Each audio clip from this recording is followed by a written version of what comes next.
Boxing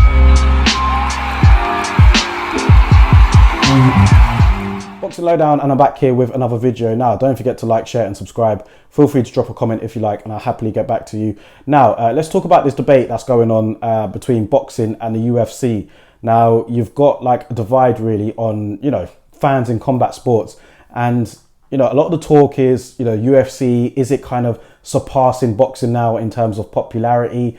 And, you know, what can boxing do if that is the case to, you know, get back to where it was? I mean, some people might not agree with that statement, but I think what we can all like agree on is the popularity of mixed martial arts, the UFC, the MMA, whatever, has really, you know, taken off over the last decade, you know, last couple of decades. You know, it's really, you know, it's up there now. Do you know what I mean? And I think for boxing, I think the frustrations that lie within the hardcore fans such as myself is there's a lot of things actually. I mean, you look at it, the differences between like boxing and the UFC, let's say, you know, like UFC, the whole one belt per division, you know, having one recognized champion, I think that is you know, it's a huge thing for them.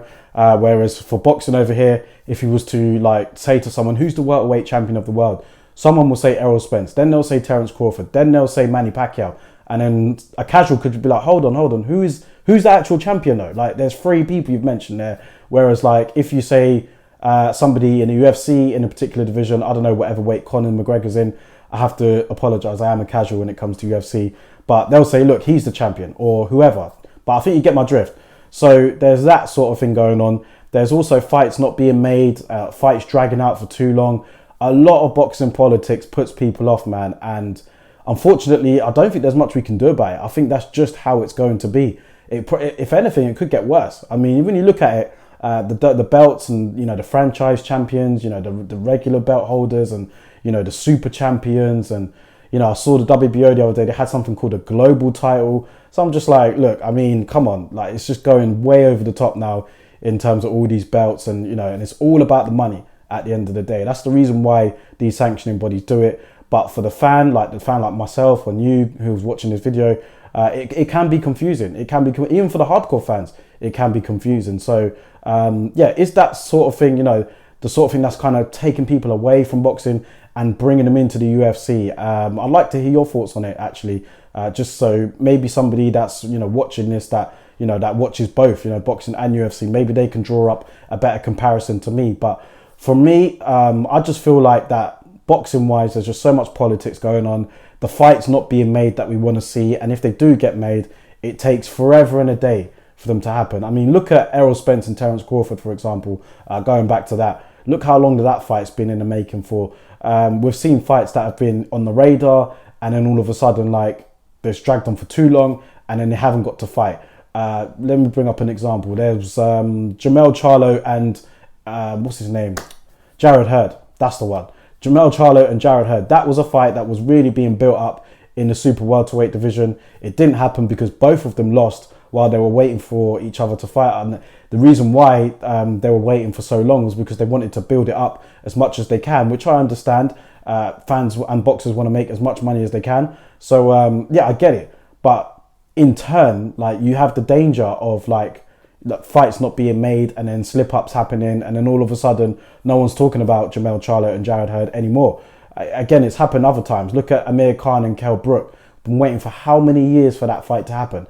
I don't think the UFC or the MMA or Bellator or whatever, I don't think they have those sort of problems. I don't think it's the same sort of thing.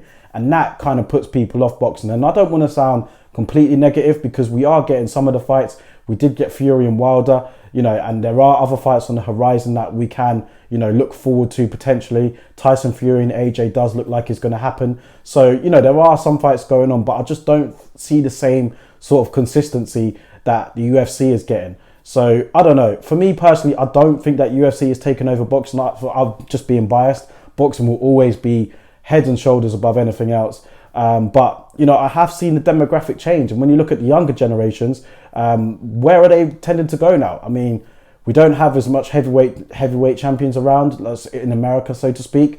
And maybe they're just moving over to like different sports like MMA. I think Bob Arum said that one time. Like, you know, the American kids now, they're drifting into so much other sports, NFL, MMA, basketball, whatever. So, you know, maybe they're utilizing their talents elsewhere. but is that going to be a problem for boxing in the future? It is an interesting conversation and an interesting topic, but I'd like to hear your thoughts on it, man. I know that Dana White was considering coming into boxing, who is the president of the UFC. I know he was considering having like his own boxing promotional company. I'm not sure where we are with that. That's kind of been on the radar for a long time, but haven't seen that manifest into anything. So if you guys here know anything about that, let me know. But for me, I still think that boxing is better. But like I said, I'm naturally going to be biased because boxing is my sport. So for somebody that's kind of like a casual in both, or for somebody that watches both, let me know what you think, because I mean, you're more closer to the UFC than I am. So maybe you can highlight some differences between the two and why people are starting to make these comparisons that the UFC is better than boxing. But interested to hear you guys' thoughts on it all. I have kind of gone all over the place with this video, but let me know what you think about it. Is there a danger of, you know, mixed martial arts surpassing boxing? And is that down to, if that is the case, what is it down to boxing wise? What can,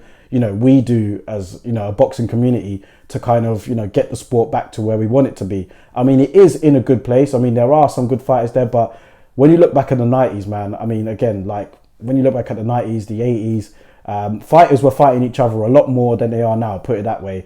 They wasn't so worried about taking the L compared to now. And we have to say that that's just down to marketability. You know, a fighter has an L on their record now, so they're automatically written off. And that's just down to the culture that we're in. So maybe that is a problem. Where you look at the UFC, when some of these fighters take an L, they can bounce straight back and they can go straight back into another great fight. So is that the sort of differences that we're talking about here? But let me know your opinion on it anyway. Drop your thoughts in the comment section below, guys. Don't forget to subscribe, hit that button on the way out, like, share, do what you need to do. And I'll catch you on the next video.